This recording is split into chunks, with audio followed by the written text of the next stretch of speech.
Hello everyone. So today we are going to start work, power and energy. ये काफ़ी important chapter है और इससे हर एक एंट्रेंस एग्जाम में क्वेश्चन पूछे जाते हैं। तो इस चैप्टर का हम लोग कॉन्सेप्ट को समझेंगे और कॉन्सेप्ट के साथ साथ हम लोग क्वेश्चंस भी करेंगे। और ये जो क्वेश्चंस होंगे और कॉन्सेप्ट जो होंगे वो आपके बोर्ड लेवल में भी इम्पोर्टेंट होंगे और साथ ही साथ आपके अगर आप मेडिकल एग्ज़ाम देना चाहते हैं या फिर आईआईटी के एग्ज़ाम देना चाहते हैं तो उनमें भी हेल्पफुल होंगे। ठीक है, तो सबसे पहले हम समझते हैं कि वर्क, पावर और एनर्जी, ये जो चैप्टर है इसका जो हिंदी मतलब होता है, वर्क का मतलब होता है कार्य, पावर का मतलब होता है शक्ति और एनर्जी का मतलब होता है ऊर्जा।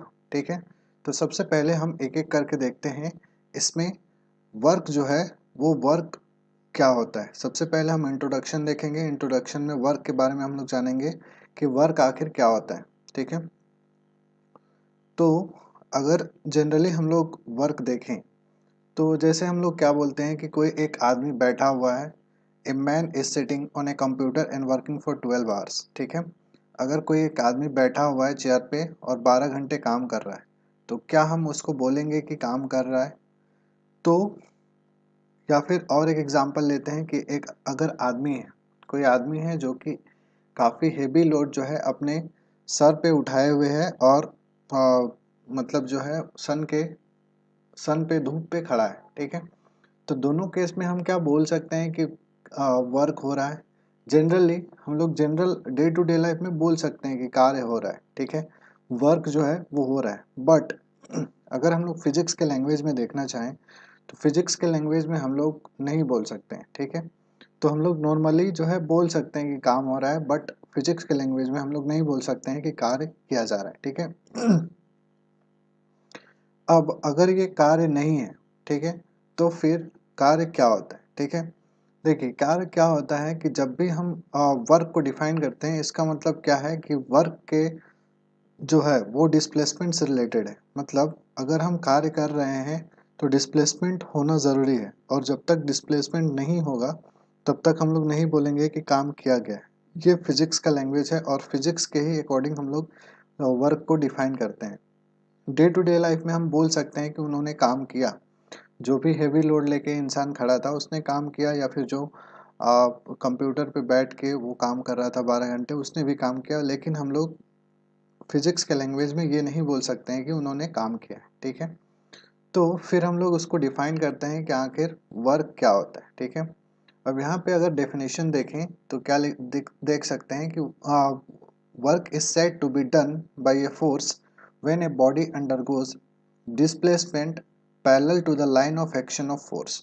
अब इसका मतलब क्या है कि वर्क जो है वो तभी किया जाएगा या फिर तभी माना जाएगा जब जो है हम फोर्स अप्लाई करेंगे और फोर्स के पैरेलल डायरेक्शन में जो है वो डिस्प्लेसमेंट होगा, तब हम लोग क्या बोलेंगे कि वर्क किया जा रहा है। अदरवाइज हम लोग नहीं बोल सकते हैं कि काम किया जाएगा। ठीक है, तो ये एक जनरल डेफिनेशन है, तो ये आपको याद रखना है। अगर आपको एग्जाम्स में आता है तो आप ये लिख सकते हैं definition, that work is said to be done when a body undergoes a displacement parallel to the line of action of force। ठीक है, इसको हम लोग और डिटेल तरीके में समझेंगे। जैसे कि इस वाले का जो यहाँ पे एक बच्चा बैठा है या फिर आदमी बैठा है, ये 12 घंटे अगर काम करेगा तो इसको हम लोग वर्क नहीं बोलेंगे। ठीक है, ये जो है नॉट वर्क डन, यहाँ पे काम नहीं हो रहा है। काम क्यों नहीं हो रहा है? क्योंकि यहाँ पे कोई भी डिस्प्लेसमेंट नहीं है। अगर डिस्प्लेसमेंट नहीं है तो हम यहाँ पे क्या बोलेंगे कि वर्क डन जो है वो क्या है, ज़ीरो। ठीक, अब यहाँ पे वही चीज़ लिखा हुआ है, this is not work according to physics. यहाँ पे हम लोग क्या बोल सकते हैं, this is work and scientifically. यहाँ पे हम लोग क्या बोलेंगे कि अगर ये जो हमारे पास जो भी व्हीकल है इसको अगर इधर पुश किया जा रहा है या फिर इधर पुल किया जा रहा है तो फोर्स हम इस पे अप्लाई कर रहे हैं या तो इस डायरेक्शन में या फिर इस डायरेक्शन में, और डिस्प्लेसमेंट भी हो रहा है फोर्स के डायरेक्शन में। अगर फोर्स इधर अप्लाई करेंगे तो डिस्प्लेसमेंट इधर होगा और फोर्स इधर अप्लाई करेंगे तो डिस्प्लेसमेंट भी इधर होगा। तो फोर्स के पैरेलल डायरेक्शन में डिस्प्लेसमेंट होगा, इसका मतलब क्या होगा, वर्क डन जो है वो होगा this will not be equal to zero. मतलब इस केस में क्या होगा, वर्क डन होगा। ठीक है, आगे बढ़ते हैं। Hope you are understanding and enjoying the video. If you're enjoying the video, please subscribe to our YouTube channel. So यहाँ पे और डिटेल तरीके में डेफिनेशन अगर हम लोग वर्क का देखें तो वर्क जो है यहाँ पे आप देख सकते हैं कि क्या है, work is said to be done by force when a body undergoes displacement parallel to the line of action of force और parallel to one of the component of force applied. ठीक है, देखिए यहाँ पे सेम डेफिनेशन जो हमने पहले लिखी हुई है वही चीज़ लिखा हुआ, बस यहाँ पे एक एडिशनल चीज़ ऐड की हुई है कि parallel to one of components of force applied. मतलब क्या बोला जा रहा है कि फोर्स का अगर एक कंपोनेंट के डायरेक्शन में भी अगर डिस्प्लेसमेंट हो रहा है तो हम क्या बोलेंगे कि वर्क जो है वो वर्क डन किया जा रहा है। ठीक है, अब ये कंपोनेंट कैसे करते हैं आप वेक्टर्स में पढ़े होंगे, फिर भी हम यहाँ इसको समझ सकते हैं। ठीक है, जैसे कि यहाँ पे आप डायग्राम में देख सकते हैं कि ज़रूरी नहीं है कि हमने अगर इस डायरेक्शन में डिस्प्लेसमेंट हो रहा है, ठीक है, ज़रूरी नहीं है हम फोर्स इसी डायरेक्शन में लगाएं। देखिए फोर्स यहाँ पे इस डायरेक्शन में लगाया जाए, ये जो है ये हमारा फोर्स है F।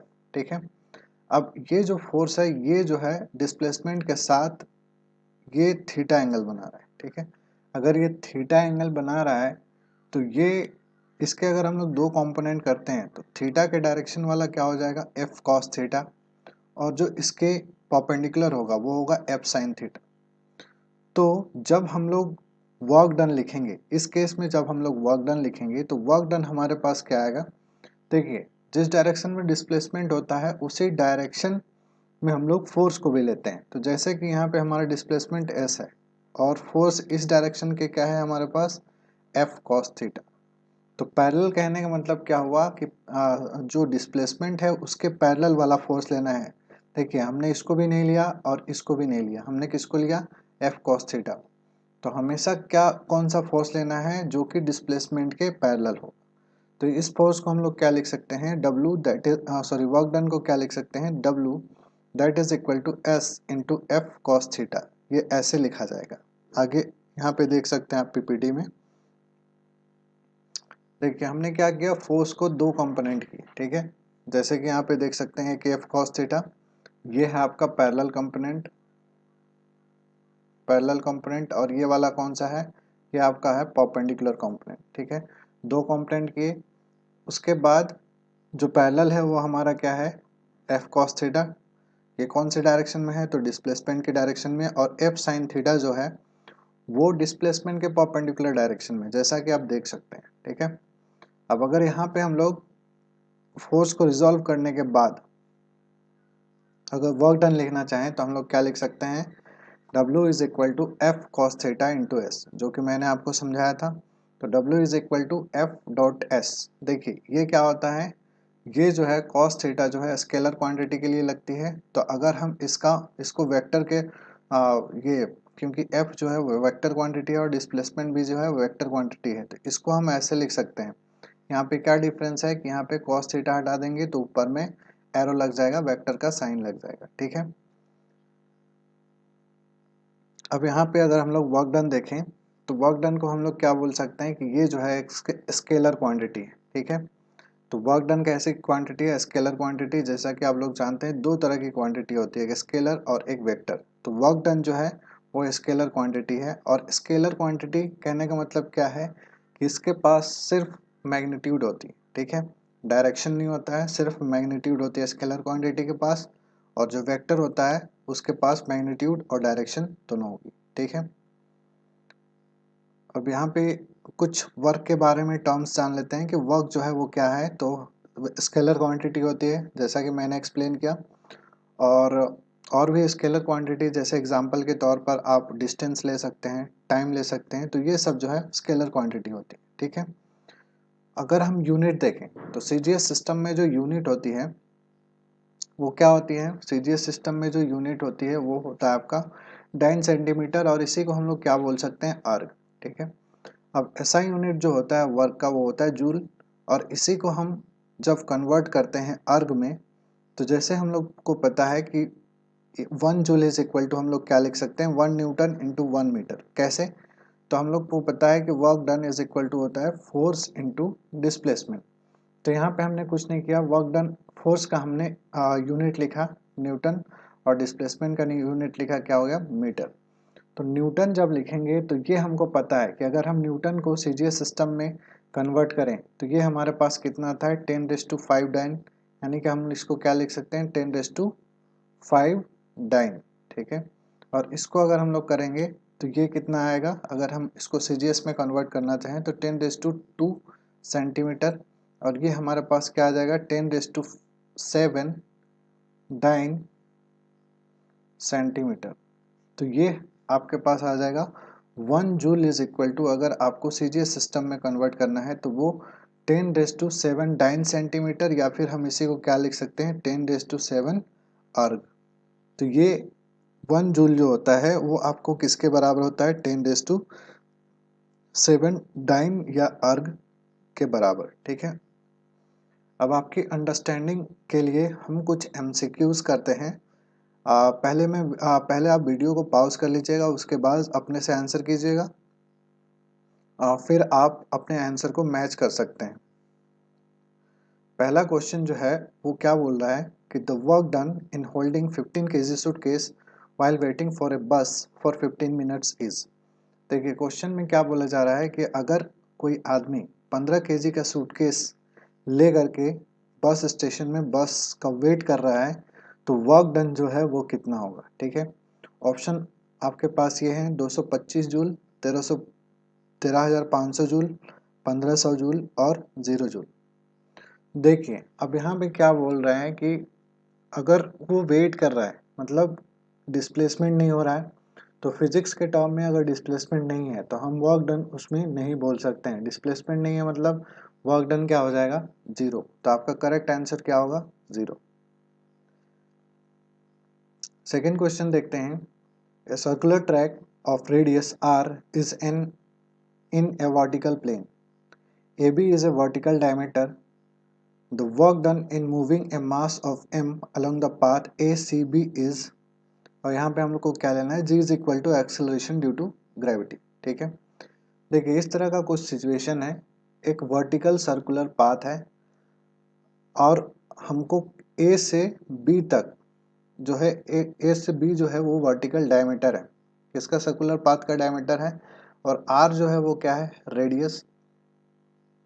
हम किसी ऑब्जेक्ट को ACB पाथ से ले गए B तक, तो हमको निकालना है कि जो वर्क डन होगा A से B तक मूव करने में ACB की तरफ से, तो वर्क डन कितना होगा, ठीक है, ये हमें निकालना है। यहाँ पे आपके ऑप्शंस हैं। देखिए सबसे पहले क्या करेंगे कि अगर हमारे पास कोई भी ऑब्जेक्ट है, मान के चलिए ये हमारे पास M ऑब्जेक्ट है, तो इस पे mg के बराबर अगर हम फोर्स लगाएंगे तो ये क्या होगा लिफ्ट होगा, हम उठा सकते हैं mg के बराबर फोर्स लगाएंगे तो ये जब भी हम इस पे फोर्स लगाएंगे तो mg के बराबर लगाएंगे। अगर हम mg के बराबर फोर्स लगा करके इसको इधर से इस तरफ ले जाते हैं और यहाँ ले आते हैं, ठीक है, तो ये जो हमारे पास यहाँ से यहाँ तक जाने में शॉर्टेस्ट डिस्टेंस है वो क्या है AB, और AB इज इक्वल टू क्या हो जाएगा, क्योंकि ये डायमीटर है और रेडियस हमारे पास R है, तो डायमीटर इज इक्वल टू क्या हो जाएगा, डायमीटर इज इक्वल टू हो जाएगा 2R। तो AB इज इक्वल टू हम क्या लिख सकते हैं 2R, ठीक है।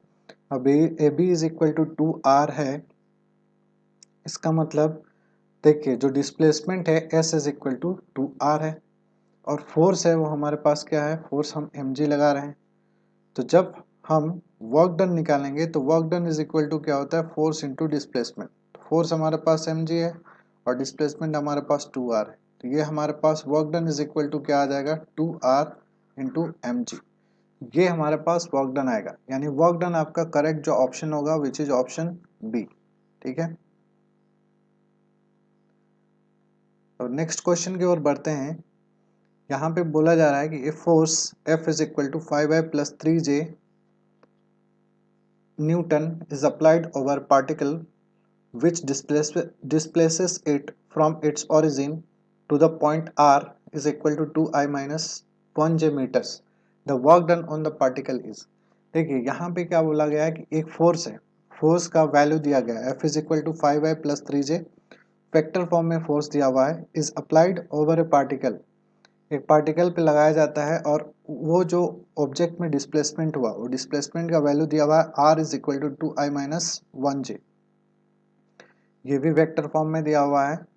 तो हमें वर्क डन निकालना है कि क्या होगा। देखिए हमको पता है कि work done is equal to क्या होता है F इंटू एस, ठीक है, F इंटू एस। अब ये वेक्टर फॉर्म में दिए हुए हैं तो फोर्स इज इक्वल टू हमारे पास कितना है 5i प्लस 3j, और यहाँ पे डिस्प्लेसमेंट हमारे पास कितना है 2i माइनस 1j, ठीक। अब अगर हम इसको मल्टीप्लाई करते हैं तो ये कितना हो जाएगा, देखिए i डॉट आई क्या होता है, i डॉट आई अगर हम करेंगे तो ये आ जाएगा 1, ठीक। उसी तरह से j डॉट जे जो है वो क्या होता है 1, और k डॉट के जो है वो भी क्या होता है 1। इसको आप याद कर लीजिए, ये आपको काम आएगा। 5 2 से क्या हो जाएगा 10, और i डॉट आई क्या होगा 1, तो उसको हम नहीं लिखते हैं। फिर यहाँ पे प्लस इंटू माइनस क्या हो जाएगा, देखिए यहाँ पे ये और ये भी मल्टीप्लाई होगा, यानी कि 5i माइनस 1j, i और j भी यहाँ पे होगा मल्टीप्लाई, लेकिन ये जो होता है i j जो होता है वो क्या हो जाता है 0, i डॉट j जो है वो 0 हो जाएगा। उसी तरह से j डॉट i जो है वो भी क्या हो जाएगा 0, ठीक। तो ये वाले टर्म i और j वाले टर्म 0 हो जाएंगे, j i 0 हो जाएगा, ठीक है। तो यहाँ से इसको फिर हम मल्टीप्लाई करेंगे तो ये कितना आ जाएगा 3 माइनस 1, यानी कि ये कितना आ जाएगा 3, और ये टोटल हमारे पास वर्क डन की वैल्यू कितनी आ जाएगी 7 जूल, ठीक है। तो वर्क डन आप ये कितना हो जाएगा 7 जूल। करेक्ट ऑप्शन जो है वो आपका क्या आ जाएगा 7 joule. Thank you for watching the video, please subscribe to our YouTube channel, और आगे इसी तरह के लेक्चर्स पाने के लिए हमारे वीडियोस को लाइक करें। Thank you.